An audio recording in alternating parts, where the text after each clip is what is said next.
Welcome back to the channel where we review albums from bands that I listen to. Today we're finishing up Megadeth's Discography, so let's just get right to it. So this is why you don't put up your camera when you go edit, because you'll find a mistake like I just did. So this is a continuation of my Megadeth video. Turns out I missed an album. The last album I reviewed was The World Needs a Hero, and there's an album after that one that I forgot, which I can't believe I forgot. I even talked about it in the video, but this is filmed after the video. So I missed The System Has Failed. Incredible album. Chris Poland is back and he's shredding like the first two albums. It's incredible. This is their small peak, the small hill next to the big mountain that they were on. Man, incredible album. Good thing they brought him back, because this album, I love this album so much. They're just banger after banger after banger. The first song, the first two songs, incredible. Every song is incredible.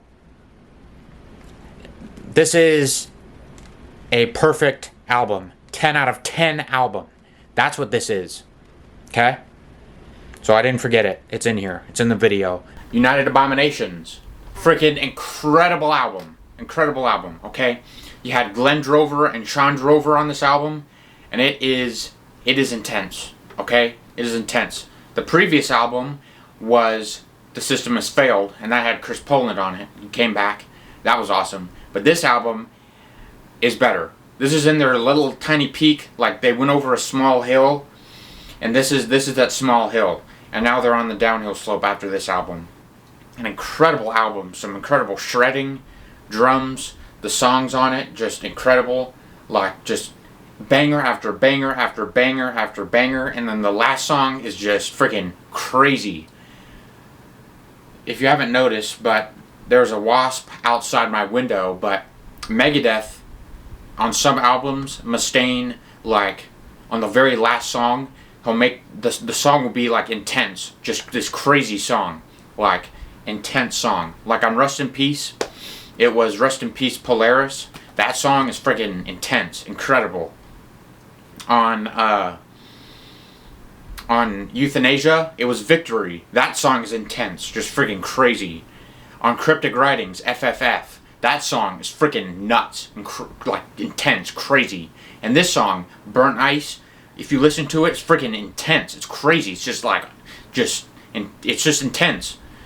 And so, this is one of the albums that has the intense ending song on it.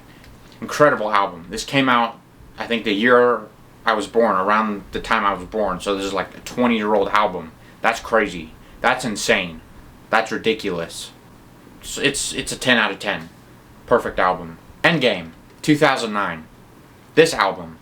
Also, good songs on it. Not as good as United Abominations, but this is their downhill slope. This is them going down the smaller hill next to the big mountain. This is the small hill right next to the big mountain, and now they're going down the hill. So, some good songs on here, some good shredding, but you can tell this is it's not as good as what it used to be, but it's still all right. It's still a fine album, like an 8 out of 10. 8 out of 10. How about that? A few songs I'm not a fan of, I will say that, but otherwise, pretty good album, 8 out of 10, solid. This is the downhill slope, when David Ellefson came back. This album is not very good, I'm not gonna lie. Like one song I know, there's a lot of songs on here.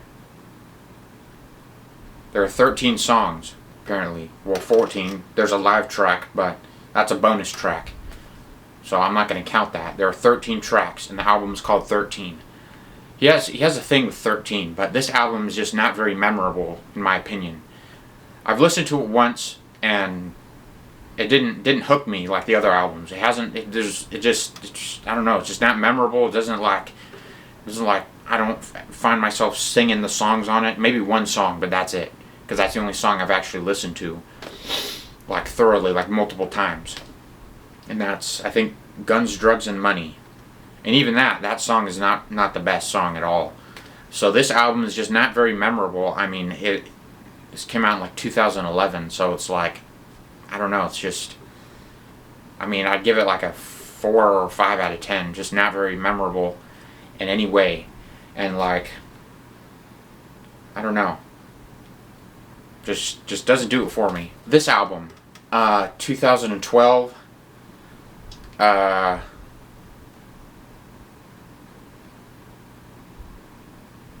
don't really know what to say about this album.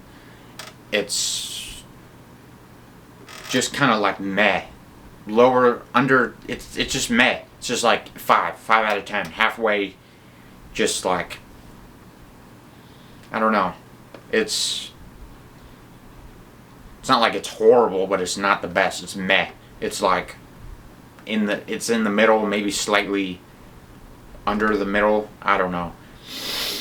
Like a 5 out of 10, just like midway, like, again, not very memorable. They covered a Thin Lizzy song, Cold Sweat. That was alright. That song was alright, I guess. But I don't really know. It's just, no, maybe it was Burn is a good song, but the other ones are just kind of halfway decent, just meh in the middle. Song Dystopia. This album won an award. This came out in 2016. There are some good songs on here I like, but still, it's not as good as what the past was, you know. But you shouldn't focus on the past. You should focus on the present.